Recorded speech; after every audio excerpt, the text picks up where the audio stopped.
My brother, Mark, used to date my fiancée, Jenn, a year ago. For context, they dated back in August 2022. They were only together for a month before he broke things off with her because he was bored of being in a relationship and never really wanted to settle down anyway.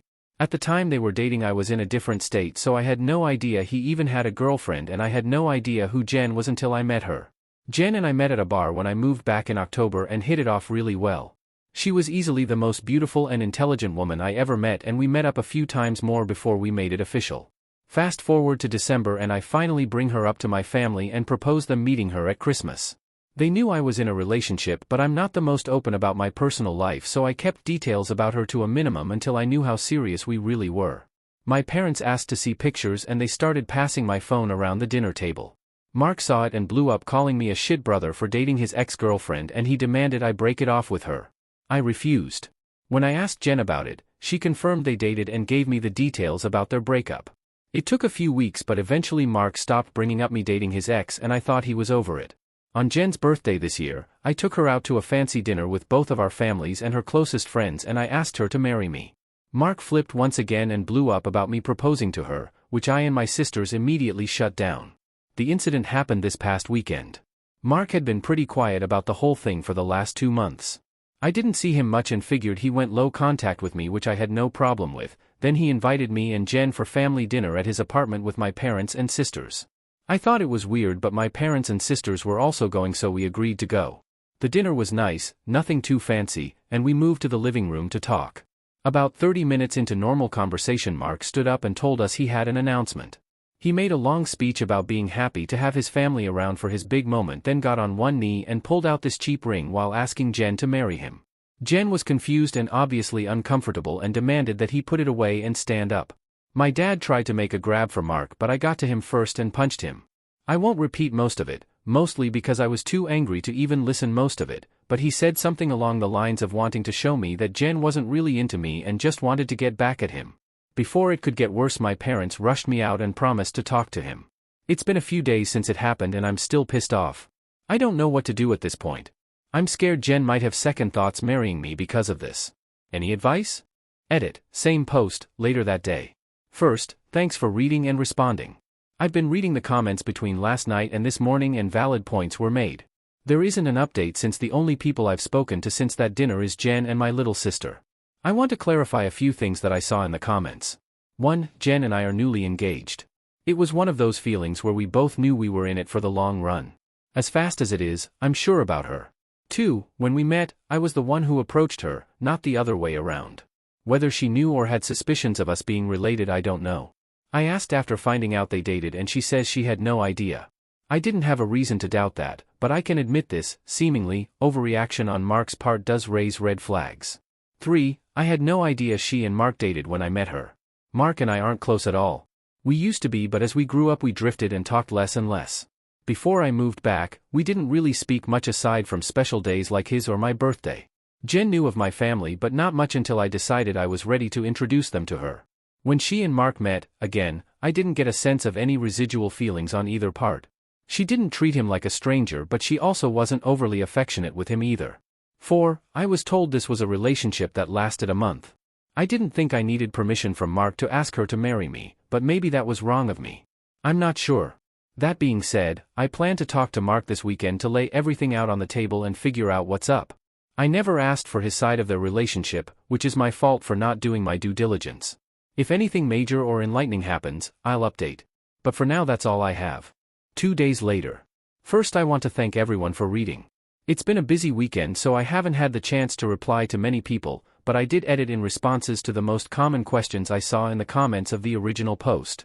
Again, thank you. I appreciate it all, even the criticisms. Now for the update. I called Mark and asked him to meet up with me at my place to talk. I told him I would prefer Jenn to be around for the talk as well, but I was cool with it if he didn't want her there. He agreed to talk to both of us and showed up at my place around noon today. It was pretty quiet for a few minutes before I started the conversation. I apologized for not warning him I would be proposing to Jenn, and I apologized for hitting him. He said it was whatever, but he appreciated the apology. I told him what Jenn had said about the relationship and breakup when I asked her about it, and I asked him to confirm if it was true. I pretty much said that his reaction throughout this whole thing has been extreme and I wanted to make sure I wasn't misunderstanding their relationship or downplaying how serious they were. He confirmed that they only dated for a few weeks and he broke up with her because he lost interest. Jenn asked if he was acting like this because he still had feelings or regrets about ending things with her. He said he could admit he thought she was more attractive than when he last saw her, but there weren't any feelings or regrets.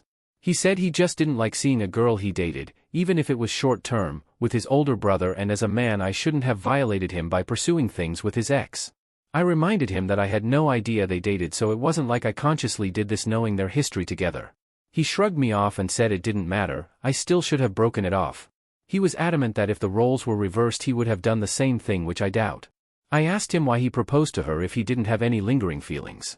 Basically, to sum it up, he was talking about it to one of his buddies who was around when Mark and Jenn dated, and the guy put the idea in his head that maybe Jenn knew from the start that we were related and was doing this to get back at him, considering Jenn had been hung up on him after they ended. He and his friend thought it would be a good idea to test it and see if they were right, so he came up with the idea to propose and see if she dumped me for him. Jenn asked him to elaborate on why he thought she was hung up on him, and he told her that he heard she was asking about him following the breakup and still hanging out at the places they used to go to, so it was a valid assumption. Then for her to pop up randomly with his brother affirmed his suspicions. Jenn told him she'd only asked about him once following the breakup and she'd been hanging out at those places with friends before they started dating and she wouldn't avoid them because of a breakup. She also told him she was offended at the idea that she would go as low as to pursue me, just to get back at him. He shrugged and gave her a half-assed apology but said she had to see it from his point of view.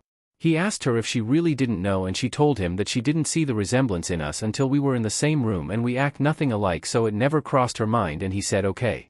That pretty much wrapped up the conversation. He did tell me before he left that I could take back his invite to the wedding because he can't bring himself to support our relationship knowing he used to date her. I told him he didn't have to worry about that as he was most likely going to be uninvited anyway. It's been a few hours since our talk and I do feel better. My parents aren't too happy about him being uninvited, but they understood that it was a mutual decision and probably for the best. My sisters told me they knew he didn't have a good reason for being an asshole and they don't blame me for not wanting him at the wedding. As of now, I'm going to limit contact with Mark and I doubt he'll reach out to me anytime soon either. Once again, I want to thank everyone for reading and commenting, and if anything significant happens, I'll update again. 2 months later. I couldn't post this to the same forum, so I'm posting this directly to my profile in case anyone is interested in an update. It's been a while since I've posted, but a few things have happened since my last talk with Mark. So I've been low contact with Mark since our last conversation. I haven't called him and he hasn't called me, and our only interactions have been in family settings. As it stands, my mom is now upset that Mark is still uninvited from my wedding. It started with a comment made during my younger sister, Sophie, 22F's birthday. Her boyfriend of, I think, 4 years proposed to her at the end of the night and we sat around talking about what she envisioned for her dream wedding. She talked a bit about wanting a destination wedding and her ideas for the cake and dress, then she said something along the lines of, "Teddy, I know Mark's banned from your wedding, but you won't care if he comes to mine, right?" I laughed it off and told her I can't get mad about her guest list even if I wanted to. My mom gave me this weird look and asked if Mark was still not invited to my wedding. I told her yes and she got irritated. She told me she thought I was joking and said I was being unreasonable to go through with banning him from the wedding since he's family. She accused me of holding a grudge just to be petty. I reminded her that he and I agreed on him not coming. I then told her that this wasn't the time to talk about my wedding since the day was about Sophie, and if Mark or her want to talk about my wedding they can call me another time. Sophie laid into my mom a bit about trying to make her special day about Mark and my mom dropped the issue. For those of you who might be wondering, Mark wasn't at Sophie's party because he apparently had to work and couldn't make it. A few days later, my mom stopped by my house and said she wanted to discuss my wedding. She asked me why I was so adamant about Mark not coming to my wedding. She said that I shouldn't be so insecure about Mark and Jen's previous relationship and that uninviting him was a step too far. I told her that Mark and I mutually agreed on him not coming to the wedding and he can come to me about it himself if he has a problem with it. We got into an argument and she said that if I wasn't going to re-invite Mark then she would not be coming either because I'm ostracizing her son. I shrugged and told her if that's what she wants then she can toss her invite in the trash because I won't beg her to be there. She asked me if I would really be okay with her not attending and I told her it wouldn't be the first time she missed an event of mine because of Mark. She said I was being an for throwing her past mistakes in her face and she stormed out.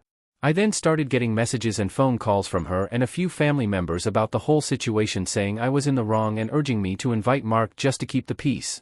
Jen's also been getting messages from my mom asking her to talk to me and get me to change my mind, but to my knowledge she hasn't been responding. So far, most of my mom's side of the family are standing in solidarity with her and not attending, while my dad and his side of the family, which is only my aunt and uncle and their 2 kids, agree with me and are still coming. My sisters are also still coming to the wedding, and of course Jen's family too. Also, I talked to Mark about it and asked him if he had a problem with not having an invite. He said he uninvited himself in the first place and he doesn't get why they're making a big deal because he still doesn't want to go. He told me to leave him out of the fighting because he's not involved, and he says he'd tell her the same. As of now, I'm back to being low contact with my mom, but my dad and I are still on decent terms. I'm still deciding on whether I'll re-invite my mom and her family, should they change their mind about the boycott, but the chances are low, and I told my dad this too, which he understands. For now, Jen and I started looking into downsizing the venue since the guest list is significantly smaller. Update 3, my mom is uninvited from the wedding indefinitely. About 2 weeks after she decided to not come to the wedding, she stopped by and said she wanted to clear the air and talk about everything. We agreed and invited her in to join us for dinner. Jen made her a plate of food and I asked her if she was still planning on not coming to the wedding. She said that while she wants to, she can't get over me not inviting Mark because of a simple mistake. I reminded her that his simple mistake was proposing to my fiancée with me sitting less than 3 feet away from him, and she said it was just a joke. Jen asked her why she wanted to talk if she was maintaining the same stance on Mark coming to the wedding. She said she wanted to talk to Jen and she was hoping Jen would hear her out and talk me into inviting Mark again. She apparently assumed I was at work and she'd be able to catch her alone. Jen politely told her that she understood her thought process, but she wouldn't have had that conversation anyway without me present, since this is about my brother. My mom made a comment somewhere in the lines of Jen being spineless and unable to have a conversation without me thinking for her, which started a pretty heated back and forth between the 3 of us before Jen told her to get out. She got up and started walking towards the door and my mom followed her, still screaming at her. By this point she's yelling about her tearing our family apart. While Jen was unlocking the front door, my mom grabbed her hair and pulled her to the ground, still screaming. She hit her and tried to claw her face, and I dragged her off of her and threw her outside. She banged on the door for a few minutes while I made sure Jen was okay before she left and called the both of us repeatedly. When I was sure Jen was okay, I texted my mom and told her not to bother reaching out again because we'll never speak to her again. I called my dad and sisters and told them what happened too. My dad was surprised and tried to make excuses, saying she'd been stressed about this whole situation for a while. My sisters say they knew she'd snap eventually since she's always been a crazy by dash, and they said they'd come make sure Jen is okay. I asked Jen if she wanted to press charges, but she declined and said she only wanted to cut contact with her for good. I told that part was obvious, but she should still talk to the police since she was physically assaulted, but she doesn't want my mom to get arrested. My sisters and Jen's mom came by to comfort her thankfully, so she's doing okay. My mom is blocked on everything until Jen says otherwise. I genuinely don't know what to do now. Jen doesn't want to go to the police because she'd feel guilty having her arrested over this, but my sisters and I want to convince her to, and I'd at least want documentation in case something happens in the future. 2 days later. Some people were asking questions about my mom and my decision not to be open with Jen about my relationship with my parents. I figure I could give some background on why we're so strained. Like some of you said, Mark was the golden child. Mark was my mom's baby boy and she didn't do much to try and hide it. They didn't spend much time with my sisters and I, like normal parents did with their kids unless they had to, but they'd spend time with Mark as often as possible, like taking him out shopping while we stayed with a sitter, or bringing him home his favorite food and toys from the store when they'd shop alone. He usually got better things compared to the rest of us, like new expensive clothes, while ours were thrifted, or new toys just for him compared to old toys we had to share with each other. If my sisters and I got gifts, they were for us to share, but my mom made it pretty clear that Mark's things were only for him and we shouldn't touch it. When Mark would screw up, I'd get punished for not being a good role model and showing him the proper way to behave. For example, Mark went through a phase of breaking his toys and I got the beating because obviously he learned that behavior from me. When he was 8, Mark got in trouble at school for trying to push a kid down the stairs. I was grounded for 2 weeks and told to apologize to the kid for not teaching my brother right. When I turned 13, I pushed for my parents to start giving me an allowance. They agreed as long as I did household chores like mowing the lawn, taking out the trash, raking leaves, etc. It was usually somewhere around $25 a week to help me start saving. Mark saw that I was getting money and he begged my parents for an allowance too. Instead of making him work, $10 of my allowance money was given to him each week because we were doing such a good job with our chores that he never touched. Whenever I asked him to help, he'd tell me it's not his job to do chores, so why should he bother? It was around this time that I started really distancing myself from my brother. By the time I entered high school, we only talked to each other when we needed small favors or when we absolutely had to.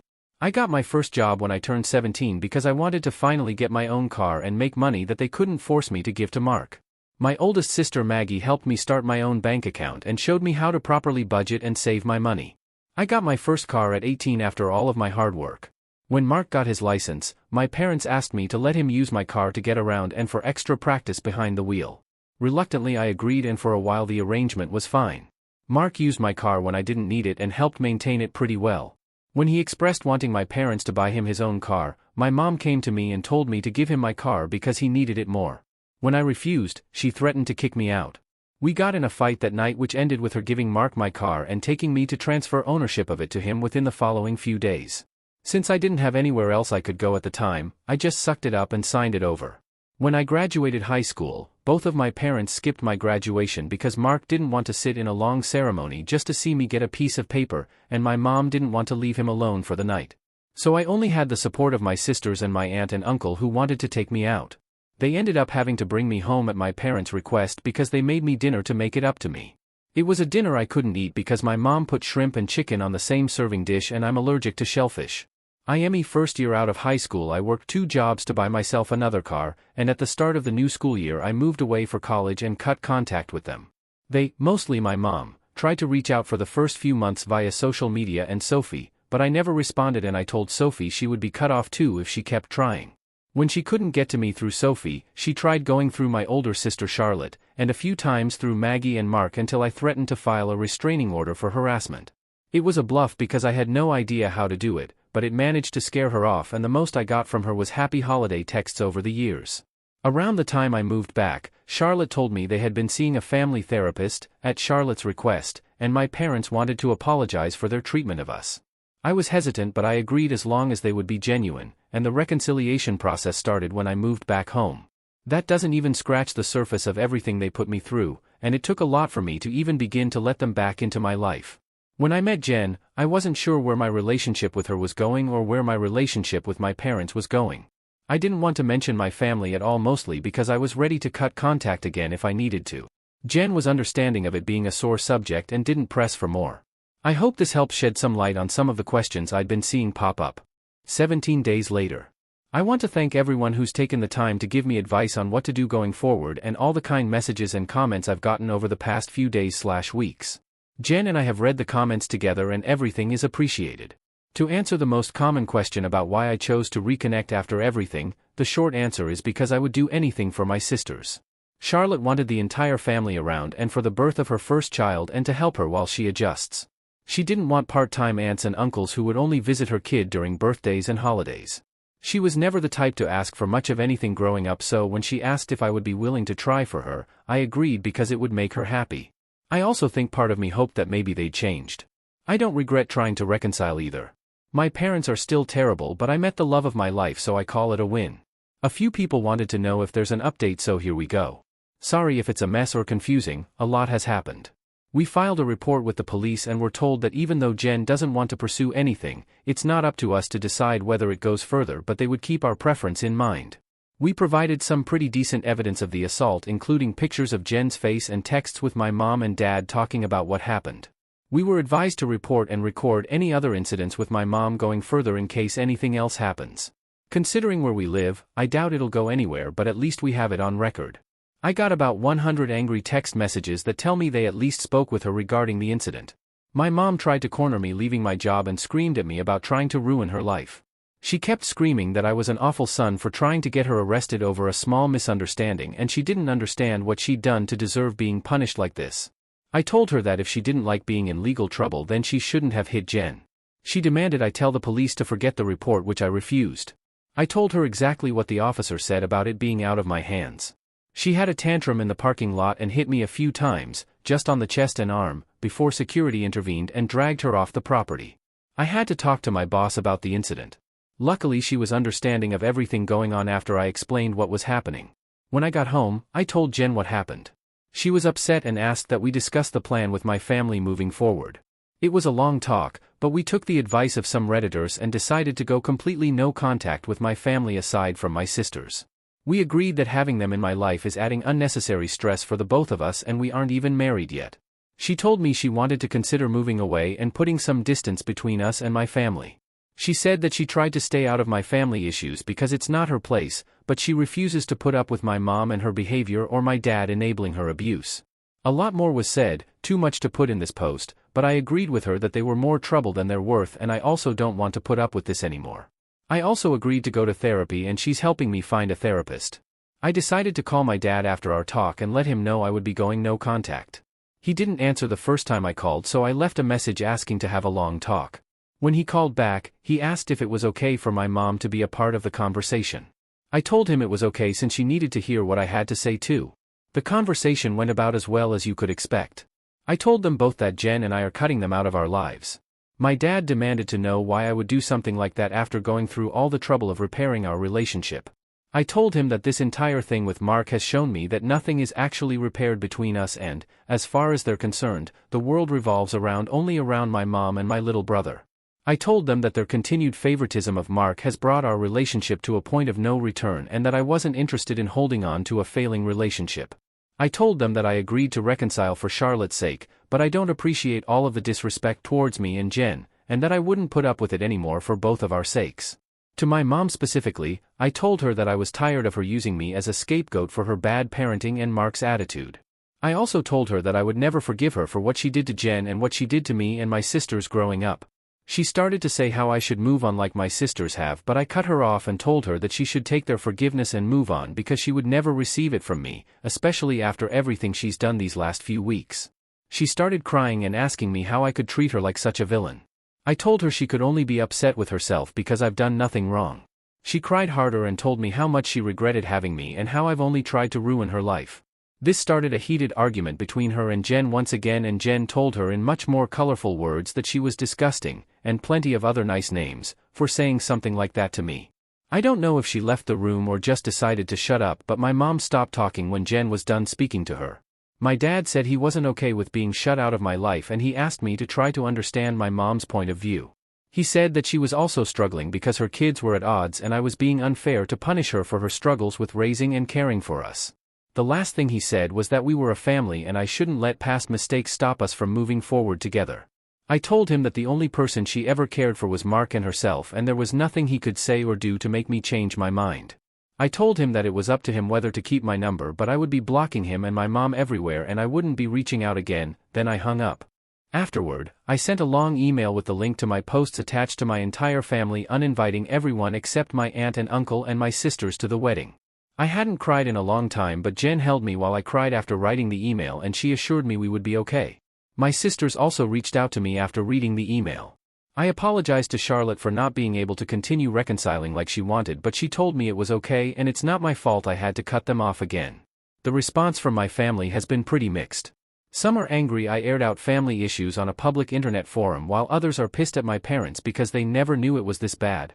The last person I talked to about everything was Mark. He asked if I was cutting him off too, and I told him I wasn't, but I wouldn't be going out of my way to reach out to him either. He didn't argue and just wished me the best with the wedding, and we haven't spoken since. Right now, Jenn and I are looking for a new place to stay. The plan is to move closer to Jenn's brother. He lives about 3 hours from where we are now, and Jenn and I like the city he's in. I spoke to my boss about transferring, and Jenn is looking into the option of working 100% remotely or possibly finding a new job. And once again our venue's changed. Since the guest list is significantly smaller, my FBIL is considering letting us use his lake house for our wedding. I don't plan to post any more about this unless the sky falls, at least not until the wedding, because I want to move on with life, but I'll try to answer any questions some of you might have. Thanks and happy holidays. Edit: it took a few days to post this and I had to keep removing details before I could actually post it. If anything's unclear, I'll answer as many questions as I can. 10 months later. Hey everyone, it's been a minute since I posted here. Things have been busy, but I saw a few requests for an update. It's small, but here it is. I have a wife and a newborn daughter now, smiley face. We found out Jenn was pregnant around the time of my last post, so that pretty much kicked us into overdrive as far as moving away and starting fresh in a new place. I was able to transfer to a different location, and Jenn found a new job here that lets her work remotely. We got married 4 months ago at her brother's lake house. We didn't plan to have the ceremony so soon, but we both didn't want to wait for the baby to arrive to get married.